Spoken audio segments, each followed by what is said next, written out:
Well, good afternoon. Hi there. Thank you. Thank you. Thank you. Thank you.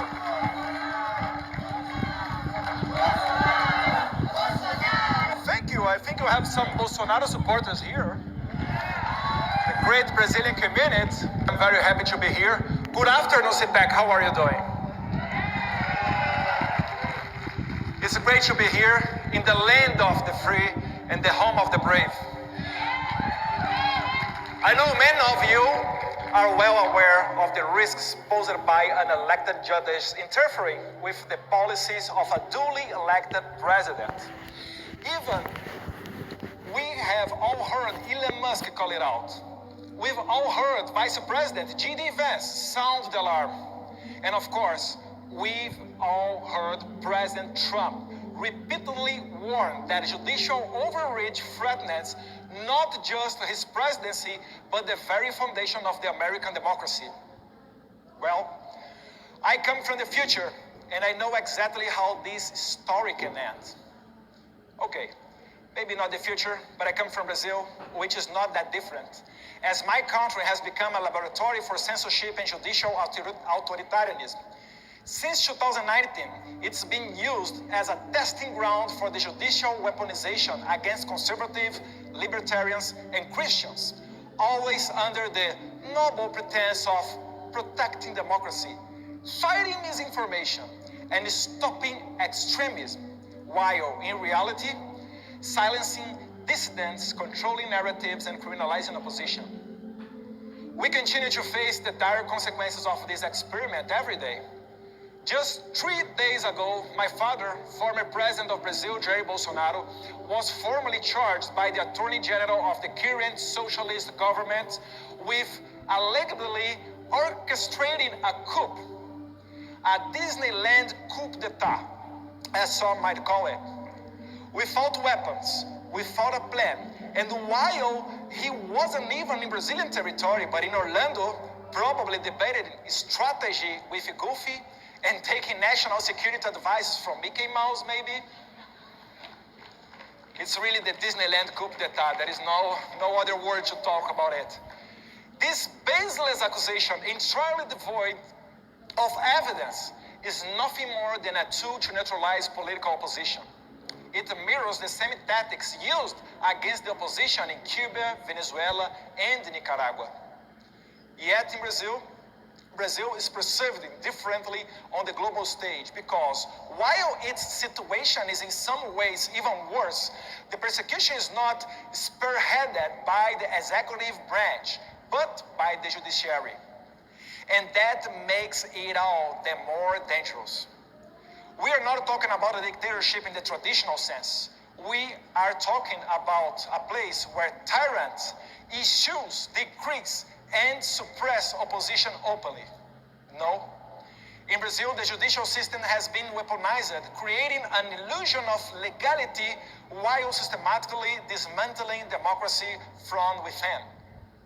And guess who helped found this experiment? Right?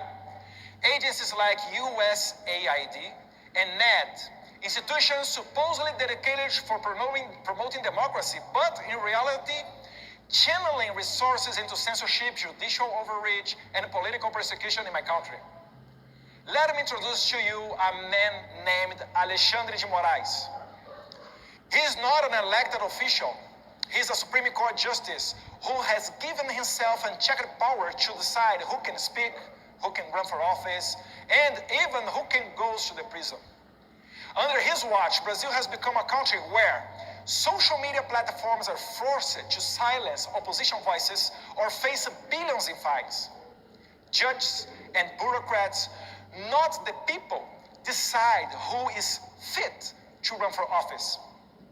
Congressmen like Daniel Silveira are thrown into jail for so-called opinion crimes, receiving an outrageous sentence of 8 years and 9 months behind bars, simply for exposing his views in a video, a punishment more fitting of a totalitarian regime than a democracy.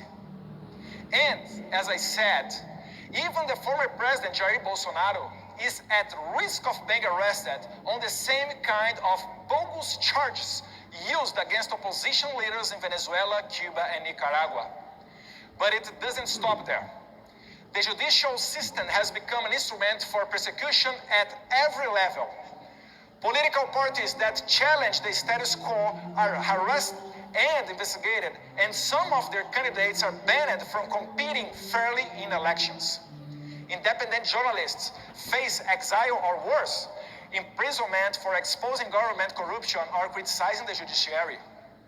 Ordinary citizens who dare to express dissenting opinions on social media find themselves banned, fined, or even arrested.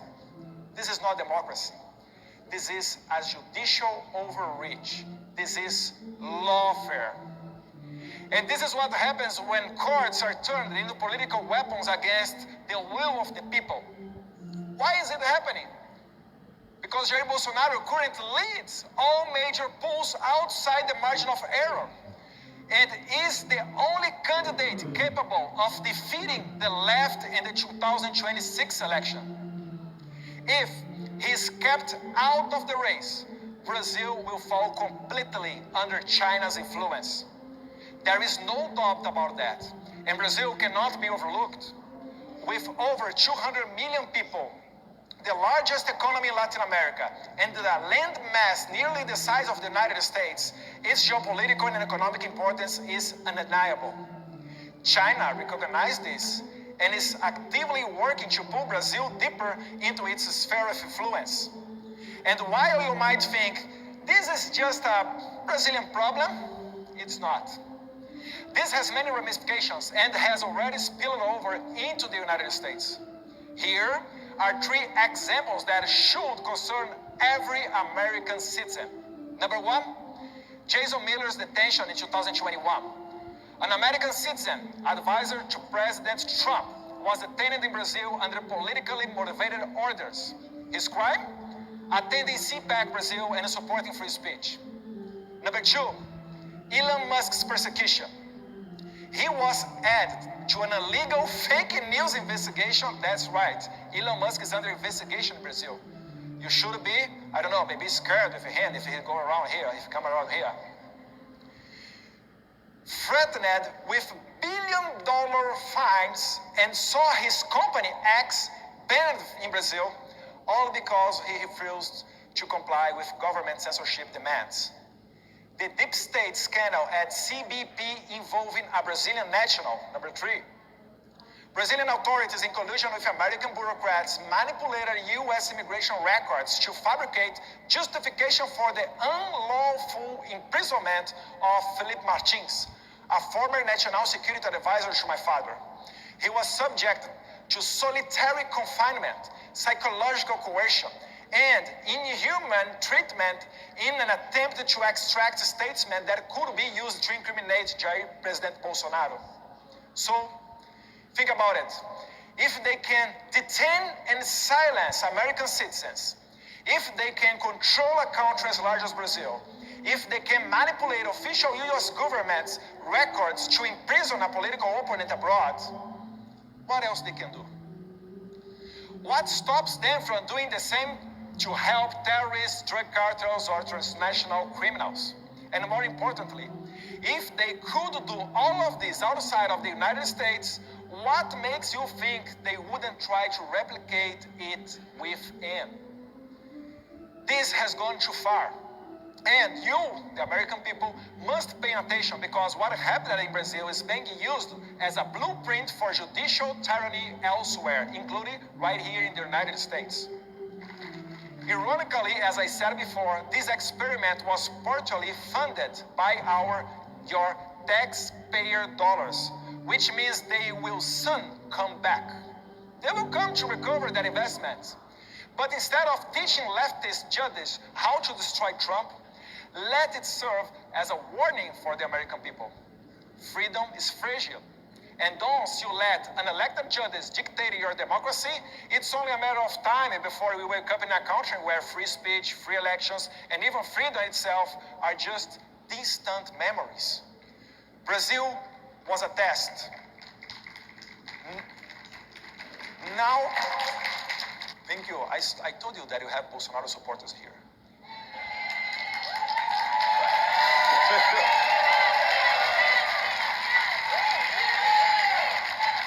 Now they are applying the same formula elsewhere, including here in the United States, and we need to fight back, just as President Trump is doing through his legal team and in partnership with Rumble by filing a lawsuit against Alexandre de Moraes for censoring and sanctioning American businesses and citizens. This legal battle will set a crucial precedent not just for Brazil, but for the future of the free speech and democracy in the United States as well. The globalist playbook is in full effect.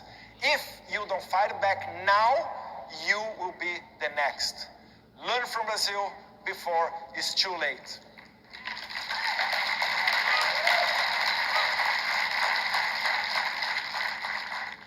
Thank you all, my friends. This is my message. Pray for my father. Pray for the Brazilians that are in prison now, our January 8th guys. We are asking for amnesty in the Congress, and we hope receive a lot of support from you outside of Brazil, because you know how it means. God bless America. God bless Brazil. Thank you very much.